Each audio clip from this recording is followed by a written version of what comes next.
Hello. അപ്പോൾ ദുബൈയിൽ ഇപ്പോൾ പുലർച്ചെ 2:30-3 മണി ആയിട്ടുണ്ട് കേട്ടോ. അപ്പോൾ മക്കൾസ് ഒന്നും ഉറങ്ങിയിട്ടില്ലായിരുന്നു. അപ്പോൾ ഞാനും ഉമ്മയും മക്കൾസ് കൂടി അങ്ങനെ ചുമ്മാ നടക്കാൻ ഇറങ്ങിയതാണ്. അപ്പോൾ എൻ്റെ ഉമ്മയും മോനും ആണ് കേട്ടോ അപ്പോൾ കൊണ്ടിരിക്കുന്നത്. അപ്പോൾ ഈ സ്ഥലത്തിൻ്റെ പേര് എനിക്ക് എന്താണെന്നറിയില്ല. ഇവിടുന്ന് തോണിയിൽ ഇങ്ങനെ അപ്പുറത്തേക്ക് പോകും, അവിടുന്ന് തോണിയിൽ ഇങ്ങനെ ഇപ്പുറത്തേക്ക് വരും. അതാണ് സംഭവം കേട്ടോ. അപ്പോൾ ചുമ്മാ അവിടെയൊക്കെ ഒന്ന് കണ്ടിട്ട് വരാമെന്ന് പറഞ്ഞിട്ട് അങ്ങനെ പോയതാണ്. അവിടെ എത്തിയപ്പോൾ തന്നെ അവിടുത്തെ ഒരു ഷോപ്പിൽ നിന്ന് ഐസ്ക്രീം മേടിച്ചിട്ട് അതിൻ്റെ ഫ്ലേവർ ഇഷ്ടപ്പെട്ടില്ല എന്നും പറഞ്ഞിട്ട് ഇസക്കുട്ടി അവിടെ വെച്ചിട്ടുണ്ട്. പിന്നെ ആ ഐസ്ക്രീം ഞാൻ കഴിക്കേണ്ടി വന്നു. പിന്നെ നമ്മുടെ മോൻക്ക് നമ്മൾ ഒരു കുൽഫി മേടിച്ച് കൊടുത്ത്, പിന്നെ ഒരു ബട്ടർ കോൺ മേടിച്ച് കൊടുത്ത്, അങ്ങനെ അവിടെ ഇരിക്കുമ്പോഴാണ് ഈ ഒരു കാഴ്ച കണ്ടത് കേട്ടോ. നമ്മുടെ നാട്ടിൽ തോട്ടിലൊക്കെ കാണൂലേ ഇങ്ങനെ മീനിങ്ങനെ പൊന്തി നിൽക്കുന്നത്, അതേപോലെ കേട്ടോ ഇവിടെ.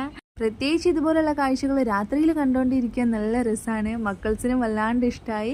അപ്പോൾ ചുമ്മാ ഇതിലൂടെ ഒന്ന് വന്നപ്പോൾ ഒരു വീഡിയോ എടുത്തിട്ടതാണ് കേട്ടോ. അപ്പോൾ നമ്മുടെ പേജ് ഇഷ്ടമായാലും എല്ലാവരും ഒന്ന് സപ്പോർട്ട് ചെയ്യണേ.